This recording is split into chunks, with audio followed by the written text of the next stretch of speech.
Ministers, Excellencies, ladies and gentlemen, a very good morning to you all. Welcome to Lillestrøm, welcome to Norwegian Shipping, and welcome to this Agenda Offshore 2013 conference. It is indeed a great pleasure and privilege to host such a distinguished audience of people from all over the world, from business communities, from politics and governments, NGOs, and research communities. And as it happens, there are so many people who have signed up for this conference that there are also hundreds of people sitting in adjacent rooms following this conference on live screens. We can't see you, we can't hear you, but you're all most welcome.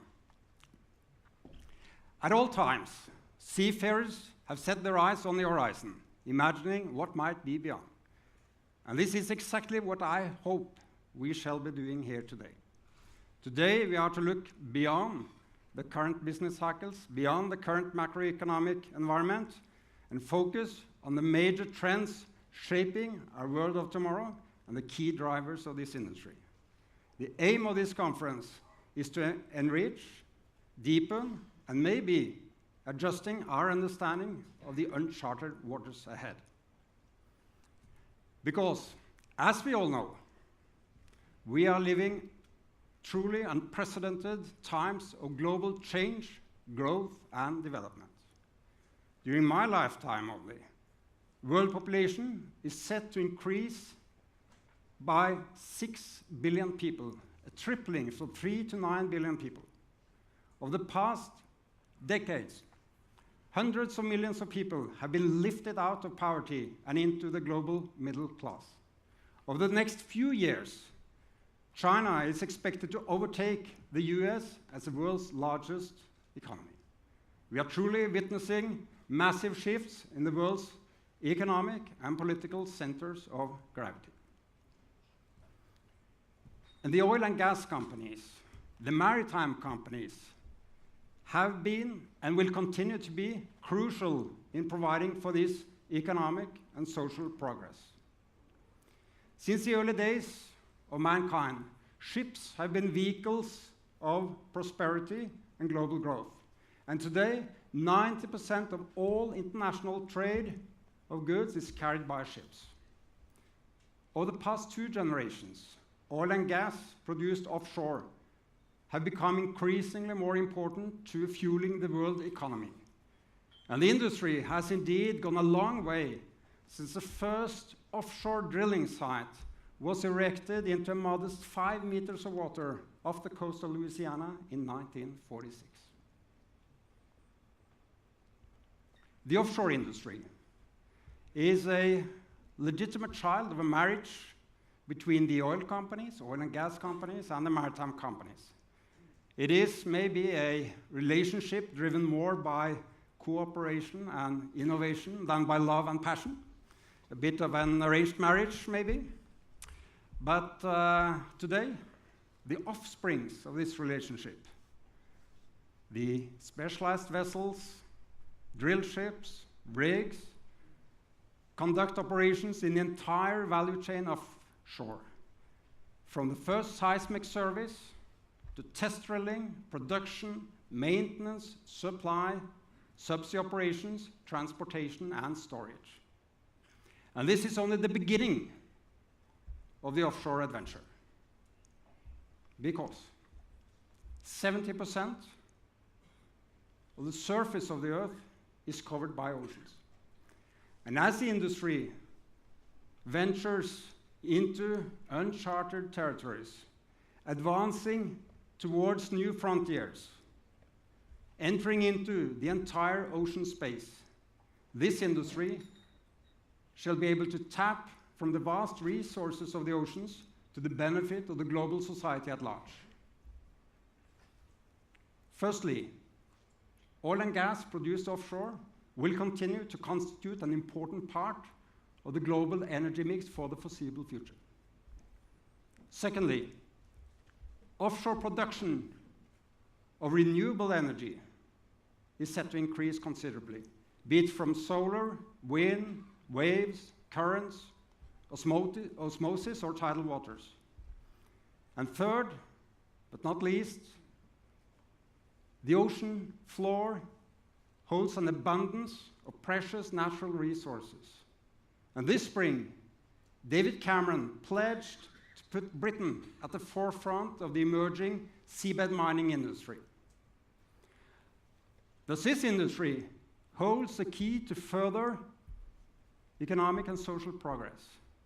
And I look very much forward to listening to our excellent panel of speakers as they address and elaborate on these issues and address the question of what's next in their presentations.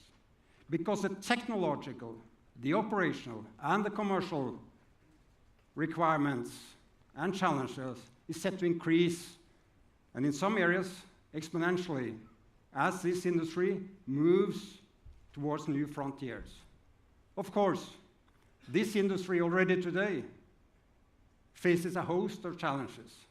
For instance, when operating on ultra-deep waters, negotiating through the complex geological structures of the pre-salt layers off the coasts of West Africa and Brazil.